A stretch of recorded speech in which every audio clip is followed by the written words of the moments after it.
Bueno, vamos a platicar de periodismo y esta semana el presidente de la Comisión Nacional de los Derechos Humanos, Luis Raúl González Pérez, hizo un llamado a evitar las descalificaciones de los funcionarios, de los gobernantes, hacia los periodistas, hacia los activistas, porque dice el ombudsman que contribuye a generar un ambiente hostil que afecta la libertad de expresión de los comunicadores y de quienes promueven el respeto a la legalidad y defienden los derechos fundamentales. Y bueno, pues esto claramente pues tiene referencias a, entre otras cosas, a lo que ha dicho una y otra vez el presidente López Obrador, al cuestionar, por ejemplo, que si los periodistas a lo largo de la historia han tenido que tomar partido, cuando el presidente de pronto dice, esa revista, por ejemplo, Proceso, no se han portado bien, o cuando los llama prensa fifí, es decir, expresiones que le hemos visto una y otra vez. Y para platicar el tema nos acompaña el doctor Edgar Corzo.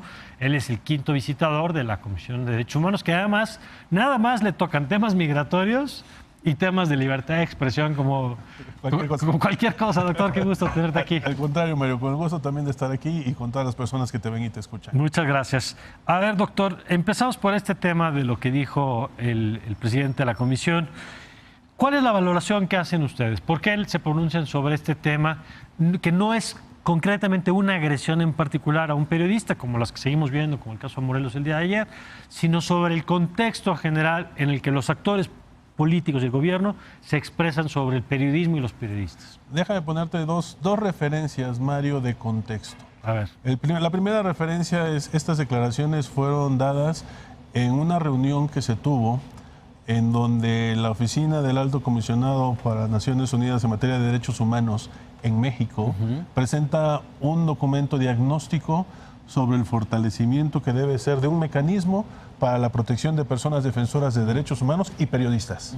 O sea, que está dicho en un ambiente en ese contexto. Eso por una parte. Pero por otra parte, el día de ayer fue encontrado un cuerpo de un periodista más, privado de la vida. Ahora en Morelos. El de Morelos, efectivamente, en Morelos, pero es una persona que tiene este portal de noticias, Guerrero al Instante, en donde ya con esto, de 2000 a la fecha, llevamos 150 personas, periodistas, comunicadores, que han sido privados de la vida. ¿Y cuántos en lo que va esta administración? En diciembre fue 1 y ahora llevamos 9, ya son 10.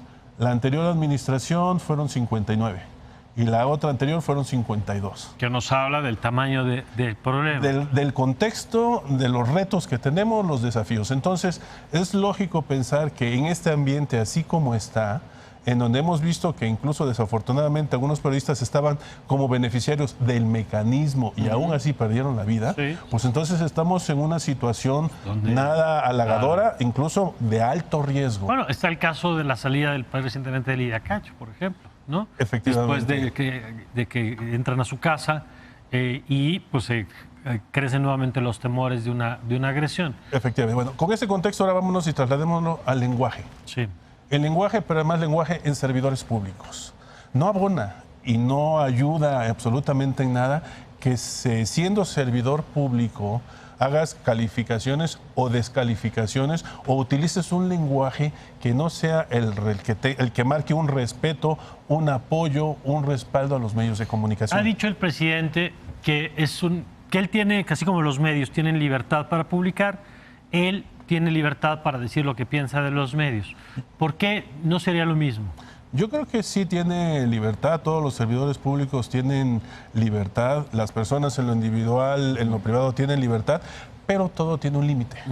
Y el límite cuando se trata de servidores públicos, pues es un estándar más alto. No es lo mismo que yo esté hablando en la calle con una persona al comprar un refresco, a que yo esté como servidor público dirigiéndome no a miles, sino a cientos o a millones de personas. Sí. Entonces debes de cuidar ese lenguaje, porque ese lenguaje puede armar un ambiente que no sea el más idóneo para lo que estamos hablando. Lo hemos analizado aquí y en la agenda pública también con Mauricio Mechoulam para el caso de Estados Unidos, de cómo cuando el presidente, en el caso, por ejemplo, de Donald Trump, dice expresiones racistas, sirve de paraguas para que el racista que estaba en una comunidad que lo pensaba pero no se atrevía a decirlo, dice, pues si el presidente lo dice, pues yo también lo puedo decir, ¿no? Es decir, hay un efecto paraguas de la palabra presidencial. Hay un impacto y en eso yo creo que hay que ser muy conscientes y muy cuidadosos en lo que se habla. La Corte Interamericana de Derechos Humanos también ha visto varios casos. Uno de ellos, por ejemplo, un canal de televisión en Venezuela, el cual altos servidores públicos empezaron a descalificarlo como en contra de la población, traidor, ese medio de población, ese medio de comunicación, y al rato los reporteros y personas que trabajaban en ese canal fueron agredidos. O sea, sí está visto, y por eso hay estándares interamericanos de que el lenguaje tiene que ser respetuoso, el lenguaje tiene que ser protector. El servidor público tiene que ver principalmente, porque sí, la libertad de expresión se tiene que hacer, pero hay que crear opinión pública. Y para crear opinión pública, pues yo creo que tenemos que intervenir todos, no solo los servidores públicos, también los medios de comunicación. Y si adicionas este contexto, pues caray, yo creo que hay que focalizarnos mejor, una alianza muy fuerte entre servidores públicos y medios de comunicación para otro frente que conocemos, que está ahí, que ha sido muestra el día de ayer de que encontremos el cadáver de una persona que ha sido privada de su vida. En ese sentido, doctor, ¿cómo ha sido la relación con este gobierno en términos del mecanismo de protección? Porque en efecto, no es un problema nuevo, pero, y entiendo que el gobierno por sí mismo no puede tampoco garantizar en automático la protección de todos los periodistas en todo el territorio nacional.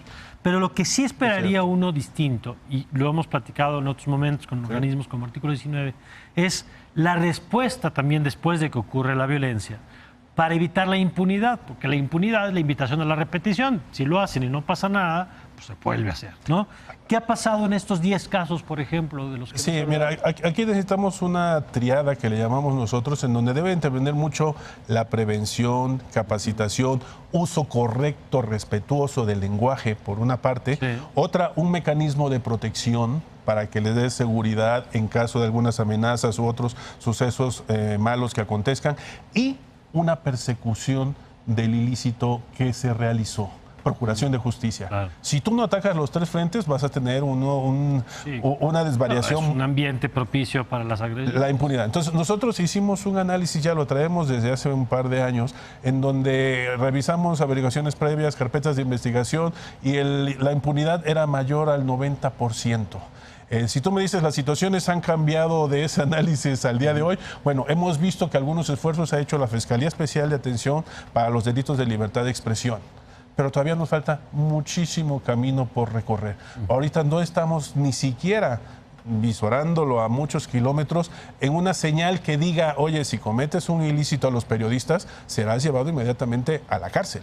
Y lo hemos ese dicho debe ser el mensaje. Muchas veces, no es que la vida del periodista valga más que la vida de cualquier profesión, es la protección de un bien público, que es el derecho a saber, que está en riesgo cuando se agrede al periodista, ¿no? Hay un costo social. Hay algo más, hay un plus, y en ese plus tenemos que decir es libertad de expresión, pero que crea opinión pública, pero que además permite que este país sea democrático. Claro. Si tú eso no lo proteges, pues entonces vas a estar fallando en uno de los pilares fundamentales. Y la libertad de expresión, históricamente, Mario, ha demostrado que ha sido un motorcito de cambio. No, claro. Si no puedes decir lo que piensas, no, bueno, entonces te acaba. Este gobierno no habría ganado si no es por la libertad que se ejerció durante muchos años, que evidenció los excesos, las fallas, los errores de la administración pasada, que llevaron a un voto mayoritario por una opción distinta. Eso debiera pensarse. Ahora, también es cierto que el contexto, digamos, en el que se pone esto es un contexto donde la comisión ha sido constantemente cuestionada. Yo lo he dicho públicamente, no puedo entender que el presidente tuviera tiempo para recibir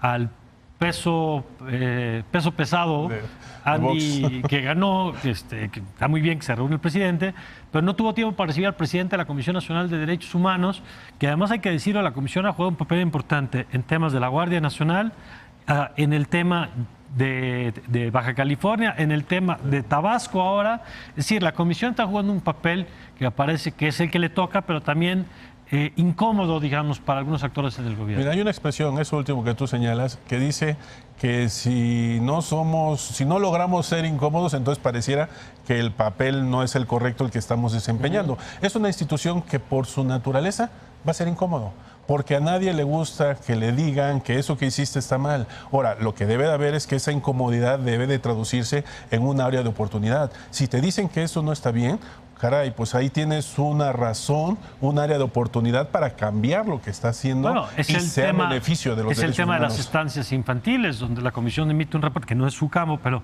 donde la Comisión emite un reporte donde dice que está mal desmantelar el programa como operaba y el gobierno dice que no acepta la recomendación, que es un precedente que no habíamos visto antes, ¿no? Sí, eso no abona. Eso, volvemos a lo mismo, eso no abona en una construcción de un Estado democrático, respetuoso del Estado de Derecho. Pero yo creo que también señalarte, el contexto que traemos también es parte de lo que está sucediendo en el país. O sea, si vemos que la violencia sigue siendo de una cierta naturaleza y de un cierto nivel, pues eso también va a impactar en muchísimas otras instituciones. Entonces, es mucho mejor que nos dediquemos en estos tres aspectos que te digo: prevención, lenguaje, apoyo, fortaleza, mecanismos de protección que hay que fortalecer. Hay más de 900 beneficiarios entre periodistas y defensores allá adentro, y es un mecanismo excepcional, no está hecho para que eso crezca, sino para ciertos casos y muy pocos. Y la labor de impunidad. Hacer las carpetas de investigación, hacer la vinculación a proceso y que se obtenga una sentencia que sea condonatoria. Pues eso Ese es mucho trabajo que hay que hacer como para estar nosotros ahorita desgastándonos en lenguaje, en calificaciones, ya bastante descalificaciones. Yo creo que el esfuerzo hay que focalizarlo en otros aspectos que yo creo que son más importantes. Muchas gracias, doctor. Al contrario, Mario. Siempre. Gracias. Y gracias a usted por acompañarnos nuevamente. Yo soy Mario Campos, a nombre de Leo Zuckerman, le agradezco que nos acompañe aquí en La Hora de Opinar. Le invito a que continúe con la información en Foro TV, con Genaro, y le espero el día de mañana también en punto de las 10 de la noche. Y le deseo, como siempre, que pase usted una magnífica, pero una magnífica noche.